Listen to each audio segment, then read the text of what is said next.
En 30 minutos, MF Economía e Inversiones y Radio 1000 te traen los principales temas económicos del mundo y de Paraguay con Economía a 1000. Este podcast es presentado por la Bolsa de Valores de Asunción, promoviendo los valores del mercado. Muy buenas, bienvenidos a este espacio económico, gracias por acompañarnos. Y como siempre me acompaña Fabricio Filippi. ¿Cómo estamos, Fabricio? ¿Qué tal? Todo bien, Prince. ¿Y vos? ¿Cómo estás? Todo en orden también y ya ansiosa por esta entrevista que vamos a tener hoy como cada mes. Pero antes vamos a hacer un pimponeo de las principales noticias económicas del día. Adelante, compañero. MF Economía e Inversiones presenta las principales noticias económicas de Paraguay y el mundo. En el ámbito regional, América Economía da cuenta que la ministra de Asuntos Exteriores de Alemania afirmó desde Bruselas que la próxima cumbre Mercosur-Unión Europea, que se celebrará en Montevideo, podría representar la última oportunidad para cerrar un acuerdo comercial entre ambos bloques. Este pacto, que lleva más de 2 décadas en negociación, busca fortalecer el comercio y la integración económica entre Europa y los países del Cono Sur.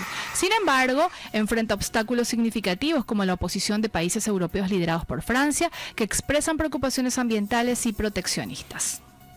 Adentrándonos a lo que serían las noticias nacionales, la inflación mensual de noviembre en Paraguay, medida por el índice de precio al consumidor, se situó en 0,2%, según el Banco Central del Paraguay. Esto llevó la inflación acumulada en el año al 3,1%, mientras que la interanual alcanzó 3,4%, por debajo del rango meta y la tasa de 3,6% registrada en octubre. Los principales aumentos se observaron en alimentos como carne vacuna y productos panificados, además de ciertos servicios y bienes duraderos. Y ya estamos en compañía y le doy la bienvenida primeramente a Fernando Gil. Él es gerente comercial de la Bolsa de Valores de Asunción. ¿Cómo estamos, Fernando? ¿Qué tal tanto tiempo? ¿Qué tal? ¿Cómo están, Prince? Un gusto siempre participar de la mesa y tanto tiempo porque ustedes deciden, porque yo cada vez que me invitan, yo vengo. No, vos andás ahí conquistando el mundo porque cada vez que... Fernando, no estoy aquí en el país, pero es por una buena causa. Vamos, evidentemente, juntando, adquiriendo conocimiento a nivel mundial para traerlo aquí en Paraguay. Estamos trabajando por una buena causa. Sabes que a nosotros nos dicta el desarrollo del mercado de capitales en su totalidad, entonces bueno, esa tarea requiere que a veces estemos enfocados también en la perspectiva a largo plazo. Así mismo, y me consta, Fernando. Y ya también le damos la bienvenida a nuestro otro invitado de hoy, por primera vez, esperemos que no sea la última, Néstor Filártiga. Él es director ejecutivo del consorcio Tapépona. ¿Cómo estamos, Néstor? ¿Qué tal? Bienvenido. Muy buenos días, es un placer estar en contacto con la audiencia de Radio 1000 y con todos ustedes, para hablar un poco de todo lo que se refiere a la concesión de... Hoy ya no es Consorcio Tapépona, hoy es Tapépona Sociedad Anónima Emisora. Perfecto, corregido eso, Néstor. Y te iba a hacer una pregunta medio incómoda que le suele hacer a los invitados, y es, de hecho, Fernando testigo. ¿Soles escuchar o no este programa? No mientas, Néstor. No. Pero ahora en adelante sí. Por el horario. El horario es un poco difícil, ¿verdad? Porque es horario de oficina. Totalmente. Pero sigo las noticias de MF Economía, sí te recibo todos los días y entonces ahí estamos actualizados. Y de ahora en adelante el podcast va a seguir, Néstor. Imagino, le vas a dar ahí like en Spotify. Con mucho gusto. Bueno, le trajimos aquí a Néstor y obviamente en compañía de Fernando porque queremos hablar sobre cuando viene Fernando siempre, el mercado de capitales, el desarrollo, la importancia que tiene justamente este jugador dentro de la estructura económica del país y esta vez como oportunidad de financiar proyectos de infraestructura en el país, como parte de la pata del financiamiento que da el sector privado en este sentido. Y me gustaría arrancar primero con Néstor, si te parece, Fernando, para justamente aterrizar lo de Tapépona cuando estamos hablando de esta empresa y sobre todo la incursión que hizo ya desde hace varios años atrás en el mercado de capitales. Néstor, si podrías hacer una suerte de historia o de historiarnos justamente esta incursión. Con mucho gusto. Tapépona tiene 2 etapas. La primera empieza en 1998, cuando el Ministerio de Obras Públicas llama a licitación para la concesión de un tramo de la Ruta 7 en aquella época. Hoy es Ruta PI02, Ruta Nacional PI02, desde Asunción hasta Ciudad del Este. En aquella época era Ruta 7 Rodríguez de Francia, desde Coronel Oviedo hasta Ciudad del Este. Entonces, el Ministerio de Obras Públicas llamó a licitación para concesionar la ruta número 7 desde el kilómetro 183, que es pasando Caguazú, hasta el kilómetro 323, que es el viaducto de la supercarretera de Itaipú. O sea, ese es el tramo de concesión Tapeponá. Y la obligación que teníamos era duplicar desde Ciudad del Este hasta la intersección con Ruta 6 y después mejorar todo el tramo desde Caguazú. Y a cambio de eso, el Ministerio de Obras Públicas nos dio la explotación de 2 puestos de peaje. Uno en Pastoreo, que es hoy Juan Manuel Frutos, y otro en Mingaguazú. Entonces, la figura de la concesión tiene la particularidad es que es a riesgo total del concesionario. No es como la APP, que es el otro caso de Rutas del Este, que está en el tramo de Ipacaraí y Caguazú.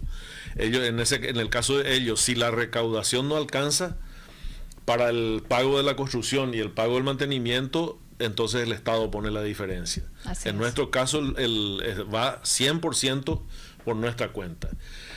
Y la segunda etapa se inicia en el año 2015 más o menos, 2014, cuando políticos, parlamentarios de la zona de ruta de Alto Paraná y Caguazú ven la necesidad de contar con una ruta mejorada, una ruta diferente a la que se tenía en ese momento. Si ustedes se acuerdan, llegó un momento en que el viaje de Asunción a Ciudad del Este llevaba 6 horas, 7 horas, uno se metía en una fila india, habían muchos accidentes, o sea, era ya un problema. Entonces, esos parlamentarios tuvieron la iniciativa de presentar previa anuencia de Tapeponá, o sea, nos preguntaron si estábamos interesados y tuvieron la iniciativa de presentar la ampliación del plazo de la concesión de Tapeponá, que fenecía en el año 2018. Y bueno, en la Cámara de Diputados se aprobó por unanimidad, en la Cámara de Senadores fue un poco más problemática, tuvo sanción ficta, y en el año 2016 se promulgó la ley que ampliaba el plazo de la concesión de Tapeponá hasta el año 2053. Perfecto. O sea que 30 años más. ¿A cambio de qué? A cambio de duplicar todo el tramo y mantener todo el tramo a partir de ese momento. Que hoy es una maravilla. Y hoy, unido a lo que es el tramo de Ruta del Este, cambió totalmente la calidad del viaje hacia Ciudad del Este. Falta, sin ninguna duda, terminar lo que sería la salida de Asunción hasta Ipacaraí y la entrada a Asunción desde Ipacaraí. Porque hoy, sin ningún problema, hace uno Ciudad del Este, Ipacaraí hacen 2 horas y media, 2 horas 45, pero de ahí hasta Asunción o de Asunción hasta Ipacaraí es una incógnita. Puede ser media hora, puede ser 45 minutos, puede ser hora y media. Entonces, esa es la parte que el Ministerio de Obras Públicas ahora está viendo de mejorar. Hay un proyecto todavía en este momento de hacer una duplicación desde el peaje de Ipacaraí por la ruta Areguá-Patiño. Wow. Y un viaducto desde el inicio del tramo urbano de Luque, hacer un viaducto de 3,5 kilómetros que va a desembocar en el nudo de la Conmebol. Me va a ir muy bien eso. Entonces, pero sí, ese sigue todavía, es un proyecto que... Pero es importante que se esté hablando, ¿verdad? O sea, eso es como un aliciente. Sí. Retomando, la primera etapa de Tapeponá empieza en el 98 y termina en el 2018 y a partir de ahí, termina en el 2023 y a partir de ahí empieza una segunda etapa de 30 años que termina en el 2053. Yo voy a tener 96 años, pero creo que voy a estar para entregar la concesión o para continuar la concesión. ¿Sabes? Yo creería que llegas a más incluso, Néstor. ¿Cómo incorporan dentro de todo este proyecto y que resultó de hecho en un éxito? Porque lo vemos, ¿verdad? Y lo vamos disfrutando y también se ven los números porque hay como un mayor dinamismo en la ida y vuelta, ya lo mencionabas, incluso cuando estamos hablando de camiones que vienen y van y hacen hacen un viaje mucho menor de lo que hacían quizás años anteriores, de no tener estas condiciones en infraestructura. ¿Cómo incorporan la posibilidad de incursionar en el mercado de capitales buscando financiamiento para este tipo de proyectos, Néstor? Bueno, también y le doy la palabra también a Fernando. Sí. Ahí también hay dos etapas. Sí. Y sufrimos mucho en la primera etapa. ¿Por qué? Porque nos endeudamos en dólares. Y Nuestros ingresos el 100% son en guaraníes. Entonces ahí llegó un momento, no sé si se acuerdan ustedes, en el año 2002, 2002, que el dólar llegó a 7.000, sí. 7.200, y después bajó otra vez al nivel normal. Pero ahí tuvimos taquicardia. Imagino. Como ocurrió hace poco también, ¿verdad? Para todos. El primer endeudamiento de Tapeporá fue de $30 millones para hacer la duplicación de los 30 primeros kilómetros de Ciudad del Este para Asunción. Y bueno, después eso se reestructuró, se convirtió todo a guaraníes, se dieron las condiciones, ¿verdad? Y también se hizo la primera emisión de bonos aquella vez, pero fue ya una emisión dirigida, porque el IPS compró los bonos, ¿verdad? Y con eso fondeó a los bancos que nos dieron el financiamiento, ¿verdad? Después, en el año 2009, más o menos, todo lo que era el financiamiento en dólares se cambió a financiamiento en guaraní. Entonces ahí ya el endeudamiento estaba en la misma moneda que los ingresos que generamos. Esa fue toda una primera etapa. Y cuando se presentó la oportunidad, o cuando el gobierno, el Estado paraguayo promulga la ley de ampliación de la concesión de Tapeporá, bueno, ahí la duplicación ya era de 113 kilómetros. Ya era una obra muy importante, la dividimos en 3 tramos, y el endeudamiento inicial vía emisión de bonos fue de 350.000 millones de guaraníes de capital. Sí. Estamos hablando del capital. Y ahí se asociaron 8 bancos paraguayos, ¿verdad?, para sostener esa emisión. Y fue lo que consideramos una emisión exitosa. A partir de ahí se hicieron otras 5 emisiones, ¿verdad? Y hoy por hoy, originalmente, si sumamos todas las emisiones, más o menos son el equivalente a la inversión que hicimos en el tramo, que son $137 millones, y hoy por hoy tenemos todavía un saldo de $100 millones más o menos a pagar de todas las emisiones, de esas 6 emisiones, y todas fueron emisión de bonos con la figura de sociedad anónima emisora. Fernando, cuán interesante es conocer este tipo de procesos que hizo una empresa tan importante como la de Tapeporá, y yo refuerzo esto que mencionaba del éxito que generó en materia de infraestructura, considerando que Paraguay, cuando hablamos de eso, carecemos de una brecha importante en materia de déficit de infraestructura, y hacer este tipo y llevar este tipo de iniciativas hace de alguna manera que esto se vaya acortando, y sobre todo representa un gran desafío también para el sector privado, y una muestra de que la coordinación entre el sector privado también y parte del sector público hace que se pueda tener este tipo de resultados. ¿Cómo lo ven desde la Bolsa de Valores la incursión de empresas que apuestan al desarrollo, al crecimiento del país mediante el financiamiento que se hace obviamente a través del mercado de capitales? Para nosotros, Prince, lo que vemos es en realidad que el caso de éxito, considero hoy en día, de lo que fue el programa de emisión global a lo largo del tiempo de Tapeporá, demuestra un poquito la diversidad y las ventajas que se pueden estructurar dentro de un mercado complementario a lo que es el sector tradicional bancario, digamos. Para nosotros es súper importante, y de hecho siempre conversamos acá cuando traemos a empresas emisoras que cuenten acerca de sus experiencias. Siempre nos gusta darle el micrófono a las empresas emisoras porque son las que cuentan con conocimiento de causa, como me gusta decir a mí, acerca de lo que representa para ellas. Tapeporá tiene un diferenciador que es un emisor de muchos años en el mercado de capitales, que logró ver esta ventaja en lo que es la estructuración de deuda de acuerdo a sus necesidades. Como bien comentaba Néstor, los proyectos en realidad, y sobre todo el proyecto que hoy estamos, creo que, disfrutando todos. Me encanta, por eso es maravilla. Pese a que oíste que falta todavía, yo me enfoco en lo que ya se hizo, porque es otro mundo. Otra realidad. No, es más, disculpame, Fernando. Sí, por supuesto. una vez que Rutas del Este, una vez que terminamos nosotros la duplicación, ya sentimos un tráfico inducido. Pero cuando Rutas del Este terminó su tramo y el viaje se hizo mucho más agradable por las variantes de los pueblos, la variante Cacupé, variante de Itacurubí, variante de Oviedo, variante de San José. Y las colinas. Sí. Ahí se cambió el panorama del viaje. Entonces, ahí sí el tráfico inducido fue importantísimo. O sea, la gente decidió viajar más en auto. Así mismo. Correcto.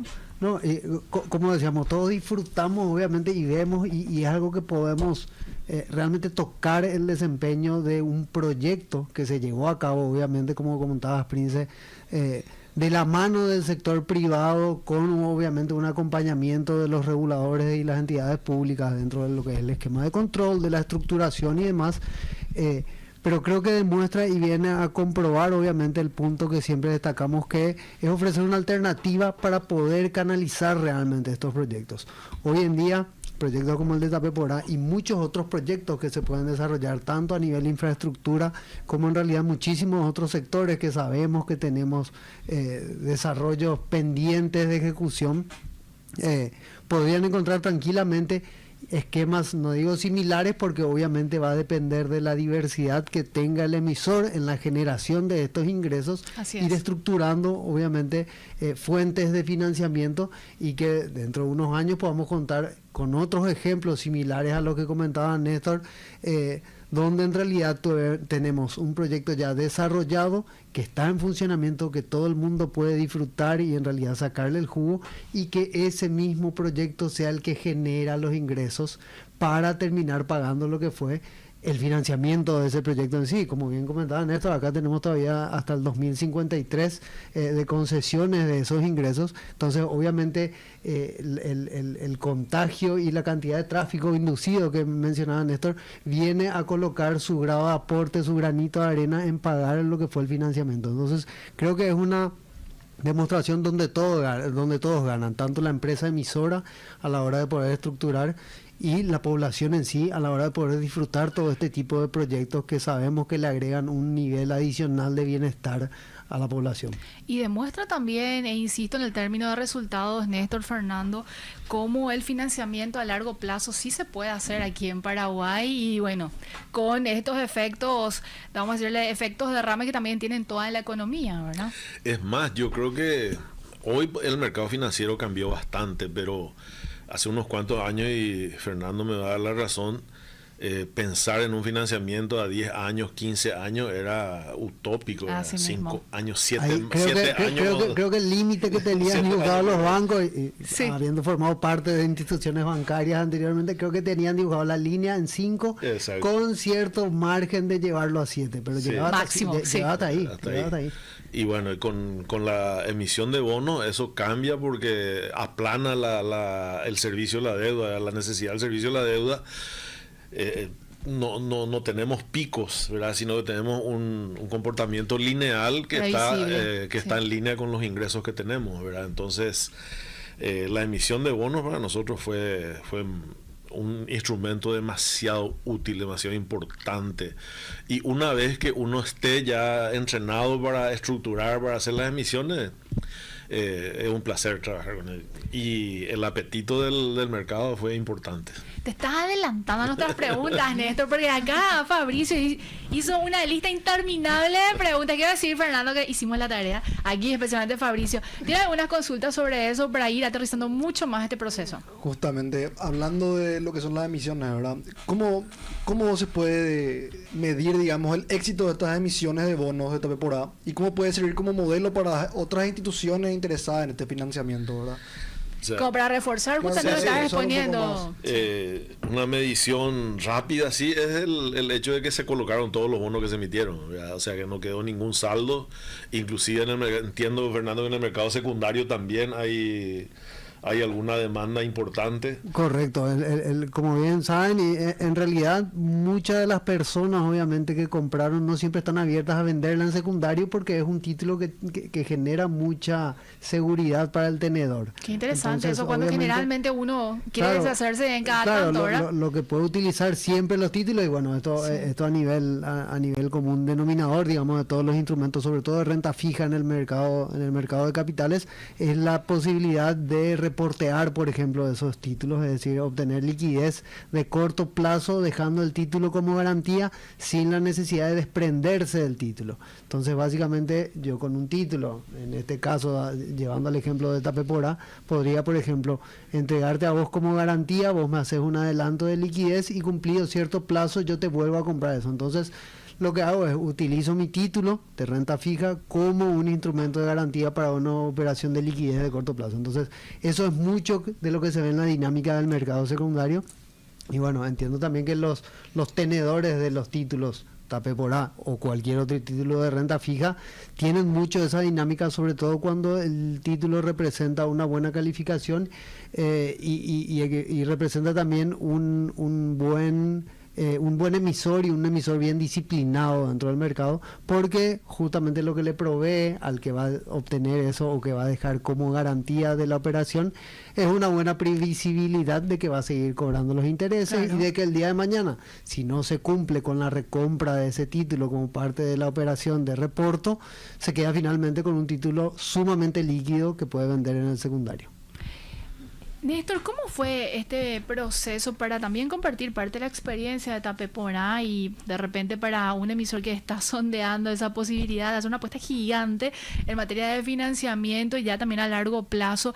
¿Lleva su proceso tomar esta decisión, como fue en el caso de ustedes hace años atrás, y obviamente ya cambió el escenario porque las normativas como que se fueron ayornando y hay un proceso más ágil en este proceso? Yo creo que se coincidieron los intereses tanto del mercado financiero como los intereses de Tapepora en su momento, porque cuando se habló cuando tuvimos ya la ley, ¿verdad?, y el contrato firmado con el Ministerio de Obras Públicas, obviamente fuimos a las entidades financieras y fueron las entidades financieras las que propusieron el sistema, ¿verdad? Y ahí, por ejemplo, la AFD también tiene una intervención importante, ¿verdad? Y bueno, uno de los beneficios colaterales de entrar en el sistema de emisiones es que uno tiene que tener la casa muy bien ordenada. Y en Paraguay, para las empresas en general, cuesta un poco. Pero una vez que uno tiene la práctica, es como que ya forma parte. Yo creo que la primera estructuración habrá sido la más larga, la más, no difícil ni complicada, sino la más, con la que más requisitos se tuvo que lidiar y todo eso, pero después la siguiente ya sale medio automático. Igual, y aprovecho nomás y le interrumpo a Néstor para comentar. Lo que nosotros vemos y vivimos tanto, bueno, según lo que comenta él y de otros emisores, es que esa práctica básicamente de tener toda la casa en orden, lejos de representar una desventaja a la hora de tener que abrir, publicar balances, de presentar obviamente todo lo que son los reportes regulatorios periódicos y demás, le otorga también a la compañía un manejo y una gestión muchísimo más seria y muchísimo más alineada a largo plazo y al manejo profesional de lo que se requiere. Entonces, es como que sube un poquito la vara. Obviamente, acá vamos a necesitar presentar reportes adicionales y sí, probablemente sí, vamos a necesitar tener obviamente mucha más información disponible en el mercado, por supuesto que sí, pero eso le da también la posibilidad a la empresa de generar un músculo interno en lo que es el proceso, la operativa, la administración, las finanzas, la contabilidad. Entonces es como que levanta la vara y aparte de estar obligados a presentar esa información al mercado, me genera un músculo interno donde yo tengo muchísima mejor información mucho más al día para la toma de decisiones.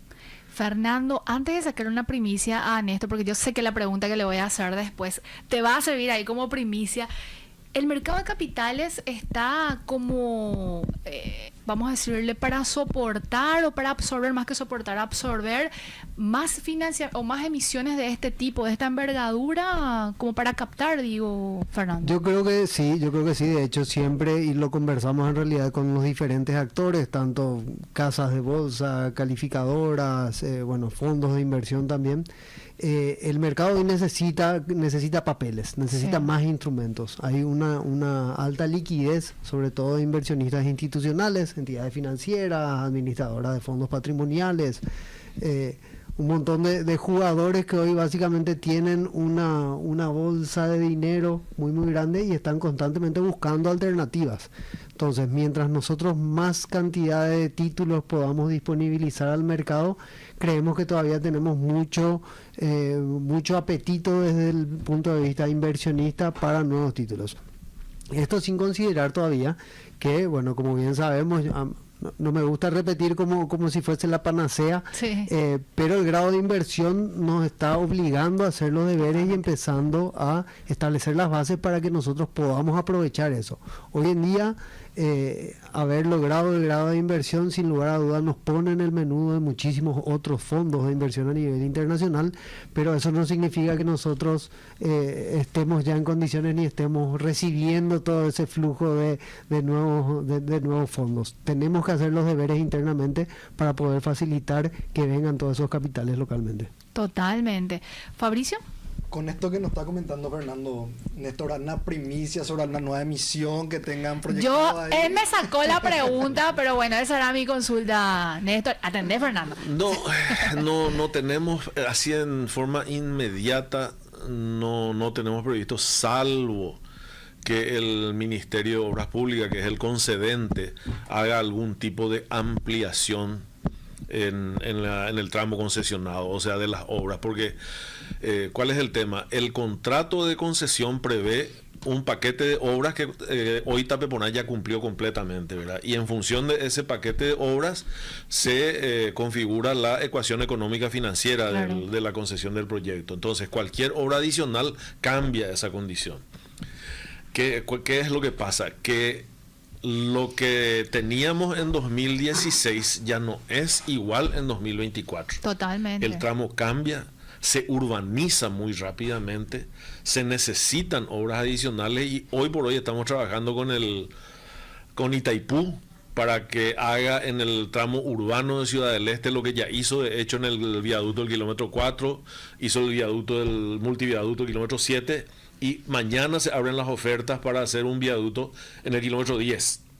Pero ¿qué pasa? La urbanización va empujando, va llevando el problema hacia afuera, y hoy estamos hablando con el Ministerio de hacer ya un planteamiento global de todo el tramo, porque hay otros distritos que también necesitan atención. Entonces, si el Ministerio, si se acuerda con el concedente de hacer o ampliar las obras que el contrato permite y ampliar hasta el 10% del valor, entonces por ahí a lo mejor estamos en la necesidad de hacer una nueva emisión. Yo creo que va a llegar eso. Y vamos a estar muy atentos para cuando pase. Por supuesto. ¿Verdad, Fernando? Y hay un punto adicional que a mí me gustaría tocar, no en base a lo que acaba de contestar Néstor, lo que dijo antes, que esto en su momento también se hizo con el acompañamiento de entidades financieras.